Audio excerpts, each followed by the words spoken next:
भारत के हर धर्म में जातियां हैं और जातियां भारत की वास्तविकता है और जातियों के आधार पर राजनीति भारत के लोकतंत्र की सच्चाई है। हाल ही के दिनों में भारत में जातिगत राजनीति का मुद्दा तूल पकड़ रहा था।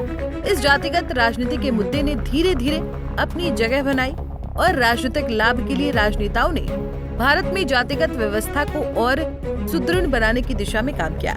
वर्तमान के भारत में लोकतंत्र की भूमिका और राजनीति को इस बात से समझा जा सकता है कि राजनीति में कोई भी फैसला हो, उसका प्रभाव जमीनी स्तर पर जनता पर पड़ता है। राजनीतिक फैसलों में इस बात का ध्यान रखा जा रहा है जिससे जनता के बड़े वर्ग को फायदा पहुंचाया जा सके। लोकतंत्र में ऐसी प्रक्रिया है जिसमें आबादी तय करती है कि कौन देश की सियासत की कमान संभालेगा। ऐसा ही कुछ होने जा रहा है जातिगत जनगणना के साथ। भारत सरकार ने जातिगत जनगणना करवाने की बात कही है। ऐसे में कुछ राज्यों में आगामी चुनाव होने वाले हैं। ऐसे में सवाल उठ रहा है कि बीजेपी कैसे जातिगत जनगणना के मुद्दे पर विपक्ष को घेरेगी। आइए समझते हैं पूरा मामला। दरअसल भारत सरकार ने आगामी जनगणना में जातिगत जनगणना करने का निर्णय लिया है। बीजेपी ने ये कदम ऐसे समय में उठाया है जब बिहार में चुनाव होने वाले हैं। बिहार के इतर तमिलनाडु में भी चुनाव है। उससे पहले बीजेपी को उपचुनाव की एक परीक्षा से गुजरना है। ये उपचुनाव 4 राज्यों की 5 सीटों पर होने हैं। लेकिन इन चुनाव से पहले दिल्ली में एनडीए के राज्यों के मुख्यमंत्रियों और उप मुख्यमंत्रियों की एक बैठक हुई है। इस बैठक में भारतीय राजनीति में आने वाले दिनों में क्या होने वाला है, उसकी एक झलक सामने आई है।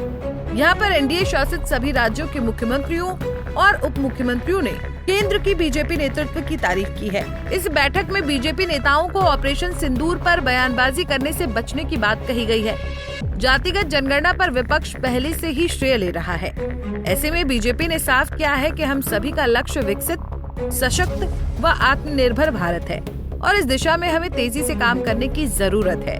जातिगत जनगणना पर बीजेपी अध्यक्ष जेपी नड्डा ने कहा कि बीजेपी जातिगत राजनीति नहीं करती है, लेकिन समाज के पिछड़े वर्ग को आगे लाने की दिशा में काम करना चाहती है। बीजेपी की इस मीटिंग की चर्चा इसलिए भी है क्योंकि ये बैठक ऑपरेशन सिंदूर के बाद पहली बार हुई है। इस बैठक में बीजेपी ने एनडीए शासित सभी राज्यों के मुख्यमंत्रियों और उप मुख्यमंत्रियों को बुलाया था।